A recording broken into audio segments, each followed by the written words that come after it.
നിർത്ത് നിർത്ത് നിർത്ത്. ഇത് കൈമൾ മാഷിന്റെ വീടല്ലേ? ആ, എനിക്കെങ്ങനെ അറിയാം? എങ്കിൽ എനിക്കറിയാം, ഇത് തന്നെയായിരിക്കും കൈമൾ മാഷിന്റെ വീട്. വെറുതെ തെറ്റിക്കല്ലേ. മാറേ, സൈഡ് തന്നെ, ഒരാൾക്കുള്ളൊരു വഴി തന്നെ പ്ലീസ്. ഹലോ, ഒന്ന് നീങ്ങിയേ. ഇത് മരിച്ചുപോയ ഉണ്ണിയുടെ വീടല്ലേ? അതെ. ബൈ നിങ്ങൾ ആരായിട്ട് വരും? ഉണ്ണിയുടെ അച്ഛൻ മിസ്റ്റർ കൈമൾ മാഷ്. എന്താ എന്താ കാര്യം? ഈ വീടെന്താ ഡോൾബി സിസ്റ്റമാണോ? എന്താ? ഇതാണ് കൈമൾ മാഷ് അല്ലേ? എന്താ തന്റെ ആവശ്യം? ഞാൻ യൂണിവേഴ്സൽ ആൻഡ് യൂണിവേഴ്സൽ കമ്പനിയുടെ മുതലാളി പറഞ്ഞിട്ട് വന്നാണ്. അതായത് മരിച്ചുപോയ ഉണ്ണിയുടെ പാർട്ട്ണർ. പണമാണോ പ്രശ്നം? അതെ, അത് തന്നെയാണ് പ്രശ്നം. എങ്കിൽ ഈ ആൾക്കൂട്ടത്തിന് മുമ്പിലെ താൻ കൂടെ കയറി നിന്നു. വീട് കത്തിക്കാൻ നിൽക്കുന്നവരവരില്ല. വീട് കത്തിക്കാനോ? അതെ, താൻ കൂടെ കുടിക്കോ. എന്നിട്ട് എല്ലാരും കൂടെ ചേർന്ന് ഞങ്ങളെ കൂടെ ചുട്ടെനിക്ക്. അതോടെ നിങ്ങളുടെ കടബാധ്യത തീരുമെങ്കിൽ ഒന്നടങ്കം തീരട്ടെ. ഉള്ള കാര്യം പറയാമല്ലോ, എന്റെ നീ ഒരു 10 പൈസ കൂടെ എടുക്കാനില്ല. ആത്മഹത്യ ചെയ്യാനുള്ള തന്റെ ഇടവും ഞങ്ങൾക്കില്ല. കത്തിച്ചു, ഞങ്ങൾക്കും അതൊരു പരിഹാരമാകും. ഇങ്ങോട്ടാണടാ രാവിലെ പെട്ടി നോക്കി വന്നിരിക്കുന്നു പണം വാങ്ങിക്കാൻ. എടാ, നിന്നെ പോലെ തന്നെ പണം വാങ്ങാൻ വന്നവരാണ് ഞങ്ങളും. അയ്യോ, ഞാൻ പണം വാങ്ങാൻ വന്നതല്ല, കൊടുക്കാൻ വന്നതാ, ഈ പെട്ടി ഉൾപ്പെടെ. എന്താ പറഞ്ഞേ? പണം കൊടുക്കാൻ വന്നതാണെന്ന്. ആർക്ക്? കൈമൾ മാഷിന്. ഞാൻ മലയാളത്തിലല്ലേ ആദ്യം നിങ്ങളോട് പറഞ്ഞത്? യൂണിവേഴ്സൽ കമ്പനി പൊട്ടിപ്പൊളിഞ്ഞ് പാലിഷ് ആയെങ്കിലും ഇപ്പൊ അത് ലാഭത്തിലാണ്. ആ കമ്പനിയുടെ ലാഭവിഹിതമാണ് ഈ പെട്ടിയില്. അന്നാ തുറക്കടാ പട്ടി ഈ പെട്ടി.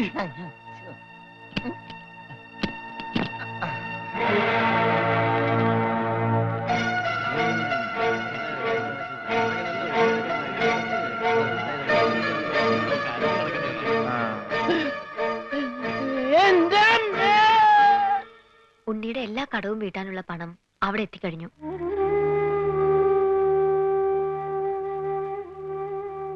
ഒരു കുടുംബത്തിന്റെ മുഴുവൻ ജീവനും മാനവും രക്ഷിച്ചത് എല്ലാവരുടെയും പ്രാർത്ഥന ഉണ്ടാവും.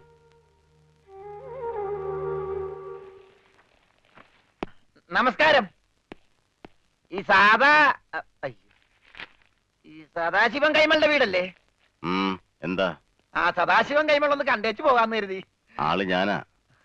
കണ്ടില്ലേ? കണ്ടു. എന്നാ പോയിക്കോ. Okay, thank you. അല്ല, ഞാനൊരു കാര്യം അറിയാൻ വന്നതല്ലേ. നീ ഏതാടാ? രമണൻ. ഏത്? ചെങ്ങമ്പുഴയുടെ രമണനോ? ചങ്ങമ്പുഴയോ? എന്റെ വീട് കോന്നിപ്പുഴ അടുത്തല്ലേ. ഞാൻ ക്ലോസ് ആയപ്പോ ഉണ്ണിയുടെ മരിച്ച ഫ്രണ്ടാ. മരിച്ച ഉണ്ണിയുടെ ക്ലോസ് ആയ ഫ്രണ്ടാ. നിനക്ക് വല്ല അസുഖമുണ്ടോ? ഞങ്ങള് ഫ്രണ്ടുക്കളാ. ആട്ടെ, നിനക്കിപ്പോ എന്താ അറിയേണ്ടത്? ഇവിടെ ഒരു പെങ്കൊച്ചുണ്ടായിരുന്നല്ലോ, ഉണ്ണിയുടെ മുറപ്പെണ്ണ്, മിസ്റ്റർ സുജാത. ആ എരണം കെട്ടവളുടെ പേരിവിടെ മിണ്ടരുത്. ശരി, പേര് പറയുന്നില്ല. ആ കുട്ടിയൊന്ന് കാണാൻ പറ്റും? അവളിവിടെ ഇല്ല. അവള് ഭർത്താവിന്റെ വീട്ടിലാ. ഭർത്താവാണ് പോലും. ഭർത്താവ്.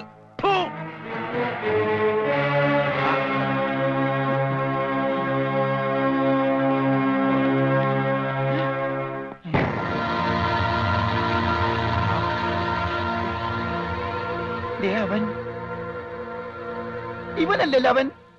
ഇതാരാ? നീ ഉണ്ണിയുടെ ആരാന്നാ പറഞ്ഞേ? Close friend. അപ്പൊ ഇതാരാ? അതെന്നല്ലേ ഞാൻ ചോദിച്ചത്, ഇവനാരാണെന്ന്. ഇതാരാന്ന് നിനക്ക് അറിയില്ല അല്ലേ? ഇല്ല. എടാ, ഇതാടാ നിന്റെ ഫ്രണ്ട് ഉണ്ണി. റോസ്കൾ മേലാൽ ഈ പേരും പറഞ്ഞൂടെ വന്നാലുണ്ടല്ലോ. ചതിയാ, കൂടെ നടന്ന് ചതിക്കരുത് ആരെയും. ഒന്നും നിങ്ങളുടെ ജീവൻ രക്ഷിച്ചവനല്ലേ ഞാൻ. എന്നോടെങ്കിലും രക്തം നിനക്ക് മിണ്ടായിരുന്നില്ലേ? പറയടാ, നിന്റെ ഊമസ്വരൊന്നും ഞാൻ കേൾക്കട്ടെ. മരിച്ച നിന്നെ ജീവിപ്പിക്കാൻ പറ്റുമെങ്കിൽ നിന്നെ കൊണ്ട് സംസാരിപ്പിക്കാൻ പറ്റുമെന്ന് ഞാൻ നോക്കട്ടെ. സംസാരിക്കടാ. എടാ, സംസാരിക്കാൻ. എന്നോട് ക്ഷമിക്കടേ രമണ.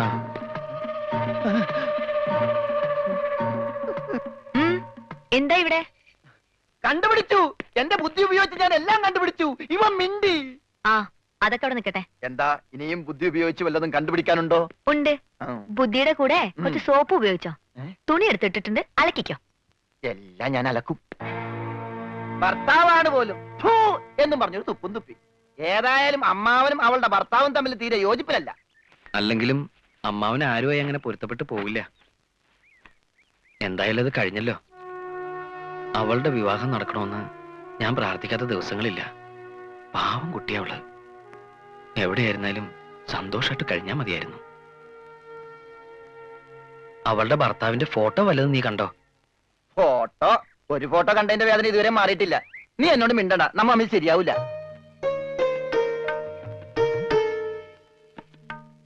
ഇപ്പൊ പ്രശ്നങ്ങളൊക്കെ തീർന്നില്ലേ? നാട്ടിലേക്ക് പോയാലേ അവരൊക്കെ നേരിട്ട് കാണാലോ.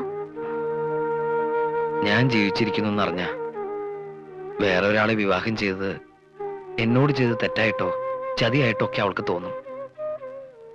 ഏതായാലും ഉടനെ ഞാൻ അങ്ങോട്ടേക്കില്ല. അപ്പൊ ഇവിടെ തന്നെ അങ്ങ് കുറ്റിയടിക്കാൻ തീരുമാനിച്ചോന്ന്? ഉവ്വ്, സിഖ് മതവും സ്വീകരിച്ച് തൽക്കാലം ഇവിടെ തന്നെ കൂടിയാലോ എന്ന് ആലോചിക്ക. ആഹാ, നിനക്ക് അത്രയ്ക്ക് ധൈര്യമുണ്ടോ? എങ്കിൽ ഇവളെ നിനക്ക് കെട്ടിച്ചു തരും. സത്യ പറഞ്ഞത്, ഇവൾക്ക് തന്നെ വലിയ ഇഷ്ടാ. നിനക്ക് ഇഷ്ടാണോ? അല്ല, അത് ഞാൻ ഇഷ്ടാണോ അല്ലേന്ന് പറ. ഇഷ്ടാണോ? ഇഷ്ടല്ലേ? അങ്ങനെ ഇഷ്ടക്കുറവൊന്നുമില്ല. അയ്യടാ, അപ്പൊ കുട്ടിത്തേവാങ്ങിന്റെ മനസ്സിലിരിപ്പ് ചെറുതൊന്നുമല്ല. ഞാൻ നിങ്ങൾ പറഞ്ഞൊരു തമാശക്ക് കോമഡി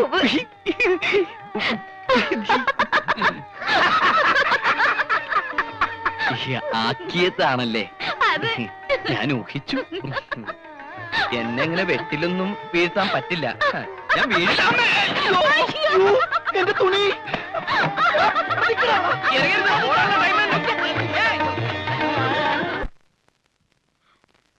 എന്തായാലും അവനായിട്ടുണ്ടാക്കി വെച്ച കടം പോയി കഴിഞ്ഞിട്ടാണെങ്കിലും അവൻ തന്നെ വീട്ടി. പക്ഷെ ഒരു കടം മാത്രം ബാക്കിയായി.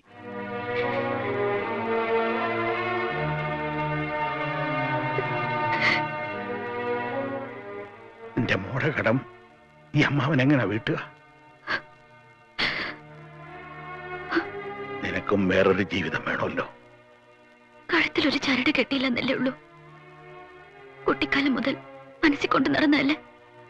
ഒക്കെ മറക്കണം, മറന്നേ പറ്റൂ. ശ്രമിക്കാഞ്ഞിട്ടല്ല, കഴിയുന്നില്ല അമ്മാവ. ജീവൻ പോയാലും മനസ്സിൽ നോണ്ടിട്ട് പോവില്ല. എന്നാലും സന്തോഷമുള്ളൊരു ജീവിതം വേണ്ടേ എന്റെ മോക്ക്? അമ്മാവ, ഉണ്ണേട്ടന്റെ വിധവ എന്ന് പറയാനുള്ള അവകാശങ്ങൾ എനിക്ക് തന്നോടെ. അതിനേക്കാൾ വലിയ സന്തോഷം ഒരു ജീവിതത്തിൽ എനിക്ക് കിട്ടില്ല.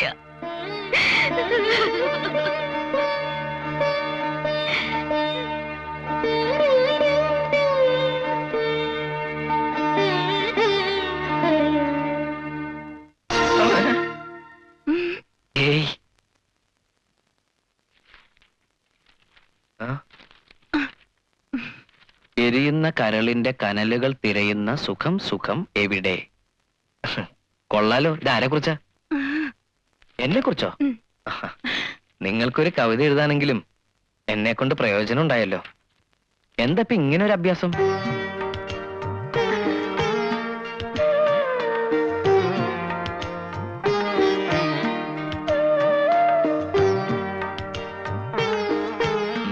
പുള്ളിമാൻ.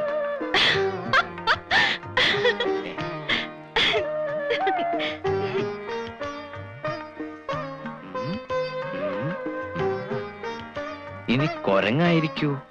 എന്നെ കൊരങ്ങെന്ന് വിളിക്കൂ. ഏയ്,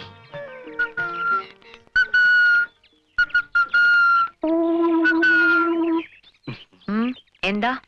ഞാനൊരു കൂട്ടം കാണിക്കട്ടെ. എന്താന്ന് പറയാമോ? കാണിക്ക്. ദേ, നിനക്ക് കുറച്ച് കൂടുന്നുണ്ട്. വേഷം കെട്ട് എന്റെ അടുത്ത് വേണ്ട. ആ, നിനക്ക് ഈ കിട്ടി തല്ലൊന്നും പോരല്ലേ?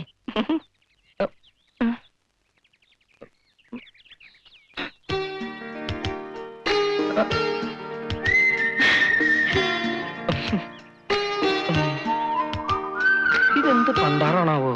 കണ്ടുപിടിച്ചിട്ട് എന്നെ കാര്യമുള്ളൂ. ആഹാ. ഐ ഞാൻ, എല്ല് ഞാൻ എല്ലനാന്നോ? അയ്യേ, യു. എന്റെ എല്ലു ഊരുന്ന? അതാവില്ലല്ലോ. ഐ എൽ യു, ഇലു. ഇലു ഇലു ക്യാ ഹേ? ഐ ലവ്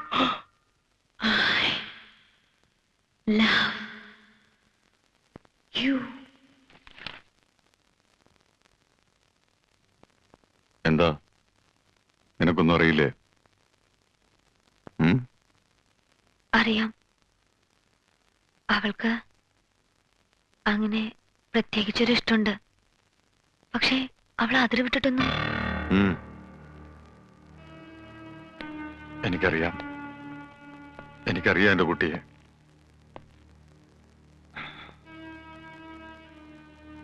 അവൻ ഗംഗാധരന്റെ ആരാന്നാ പറഞ്ഞത്? അത് അനന്തരവൻ.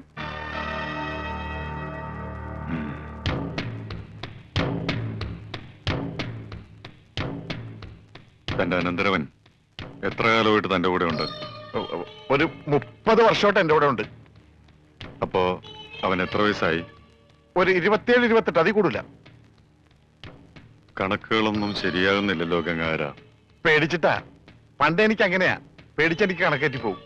പ്രായത്തിന്റെ കാര്യത്തിൽ നമ്മൾ തമ്മിൽ കണക്ക് പറയണ സാബിന് എന്ത് മതിപ്പ് തോന്നുന്നു അതിൽ ഉറപ്പിക്കാം. പോരെ? പോരാ, എനിക്ക് അവനെ കുറിച്ച് എല്ലാം അറിയണം. അവന്റെ അച്ഛനും അമ്മയൊക്കെ.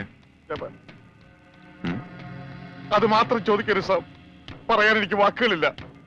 അത് വിടും. അവന്റെ അച്ഛനും അമ്മയും ഒക്കെ ഞാനാണ്. അവൻ എന്താണ് പ്രശ്നം ഉണ്ടാക്കിയത് സാബ്?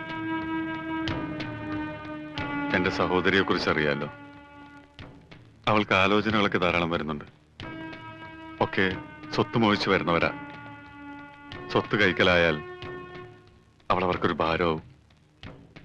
അവളെപ്പോലെ എന്തെങ്കിലും കുറവുള്ള ഒരാളാണ് വരുന്നതെങ്കിൽ അവർ പരസ്പരം ഭാരമാവില്ല, സന്തോഷത്തോടെ സ്നേഹത്തോടെ ജീവിക്കും. ഇപ്പോ താനൊന്ന് മനസ്സ് വെച്ച സംഗതി കൊള്ളാം. പക്ഷെ ഇതേ കുറവുള്ള ആളെ കണ്ടുപിടിക്കാന്ന് പറഞ്ഞാ എനിക്കാണെങ്കിൽ പഞ്ചാബിൽ യാതൊരു കണക്ഷനും ഇല്ല. ആകപ്പാടെ പരിചയമുള്ള സാബ. ആ, സാബിന്റെ പരിചയത്തിൽ ആരെങ്കിലും ഉണ്ടോ? ഉണ്ട്. പഞ്ചാബിലല്ല, ഇവിടെ. തന്റെ അനന്തരവൻ. അവനെ ഞങ്ങൾക്ക് തന്നൂടെ? ഞാൻ ജനിച്ചു വളർന്ന മണ്ണിതാ. പഞ്ചാബിയെന്നോ മലയാളിയെന്നോ ഞാൻ വേർതിരിച്ച് കണ്ടിട്ടില്ല. സാബ് പറയുന്നത് ഈ കല്യാണം? അതെ, ആലോചിച്ചിട്ട് പറഞ്ഞാൽ മതി. എന്നോട് ചോദിക്കാണ്ട് എന്റെ കല്യാണം നടത്താൻ അയാൾ ആരാ? നിന്റെ അമ്മാവൻ. അമ്മാവൻ മണ്ണാങ്കട്ട. എന്റെ കല്യാണത്തിന് എന്റെ സമ്മതം വേണ്ടേ? പക്ഷെ നിന്നോട് സമ്മതം ചോദിച്ചാൽ നീ കേൾക്കൂലല്ല. കേട്ടാ തന്നെ മിണ്ടേയില്ല. അതുകൊണ്ട് ഞങ്ങളൊക്കെ തന്നെ അങ്ങോട്ട് തീരുമാനിച്ചു. രമണ, നിങ്ങൾക്ക് ആർക്കും എന്റെ ഗൗരവം മനസ്സിലാവാഞ്ഞിട്ടാ. ഇനി എന്തും മനസ്സിലാക്കാൻ. മിണ്ടാതിരുന്ന ഓട്ടോമാറ്റിക് ആയിട്ട് നിന്റെ കല്യാണം നടക്കും. മിണ്ടാ ഓട്ടോമാറ്റിക് ആയിട്ട് നിന്റെ മരണവും നടക്കും. ഇതിൽ ഏത് ഓട്ടോമാറ്റിക് വേണം നീ തീരുമാനിക്കും.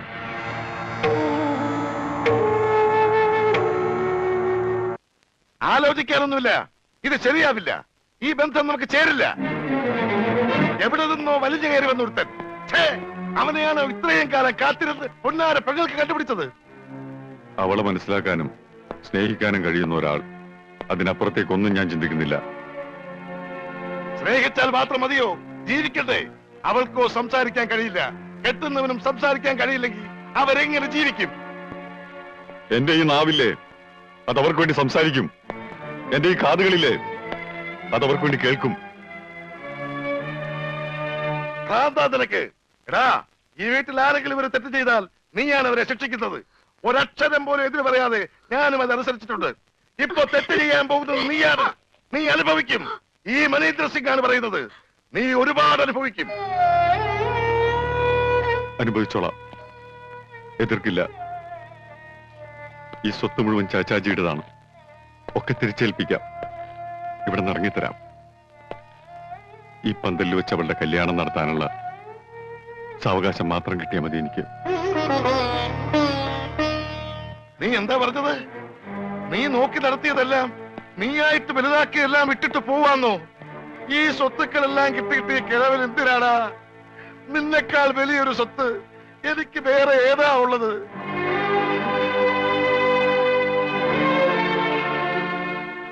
നമുക്ക് ചതുവ് പറ്റിക്കൂടാ. നമ്മുടെ മോക്ക് ചതുവ് പറ്റിക്കൂടാ. അതുകൊണ്ടാ ചാച്ചാജി പറഞ്ഞത്. ഇല്ല ചാച്ചി, അവൻ നമ്മളെ ചതിക്കില്ല, എനിക്കുറപ്പാ.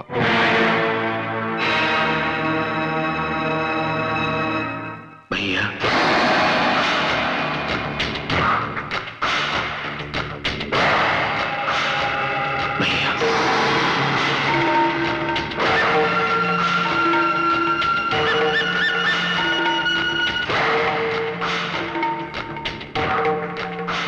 വയ്യാന്ന് വിളിക്കാൻ യോഗ്യത എനിക്കില്ല.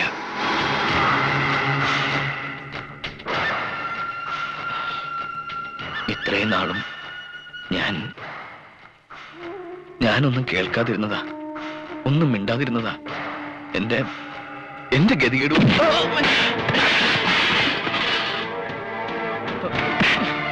ചാച്ചാജി, ഞാൻ എന്റെ നിവൃത്തികേടുകൊണ്ട് ഞാൻ അതേടാ, നിവൃത്തികേട് കൊണ്ട് ആരും ചെയ്യുന്ന പണിയാണിത്. ആൾമാറാട്ടം, മോഷണം, അങ്ങനെ പലതും. പക്ഷേ നിനക്ക് സ്ഥലം തെറ്റിപ്പോയി. ഞങ്ങളോട് കളിച്ചാലുള്ള ഫലം അറിയാം നിനക്ക്. ചാച്ചാജി,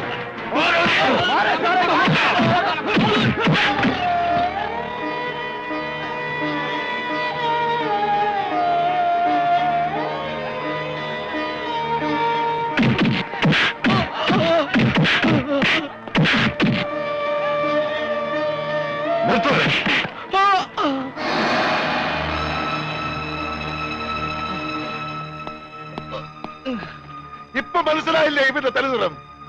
ഇനിയും നിന്റെ പെങ്ങൾക്ക് ഇവ തന്നെ മതിയെങ്കിൽ കെട്ടിച്ചു കൊടുക്കടാ.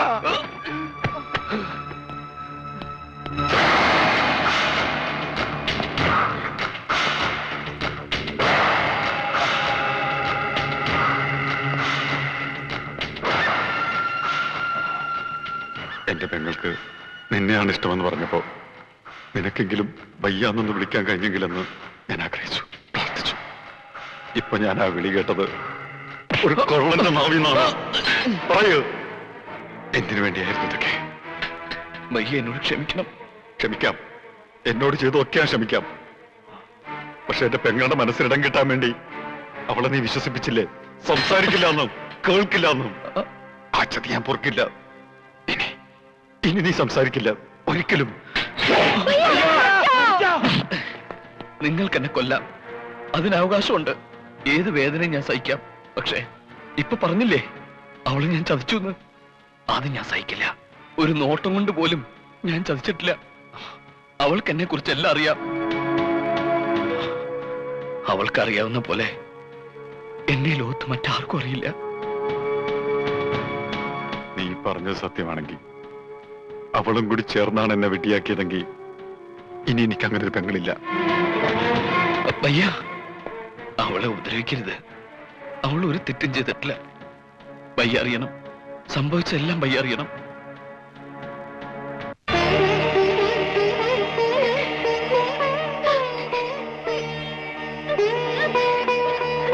ബേട്ടി,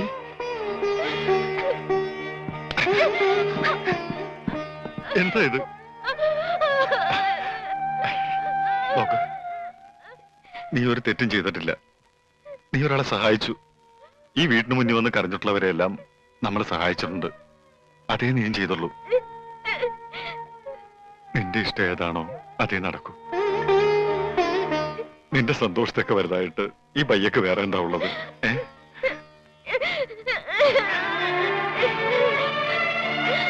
അവനെല്ലാം ഞങ്ങളോട് പറഞ്ഞു. എല്ലാം അവൻ നല്ലവനാണ്, സ്നേഹമുള്ളവനാണ്. ഞങ്ങൾക്ക് ബോധ്യമായി.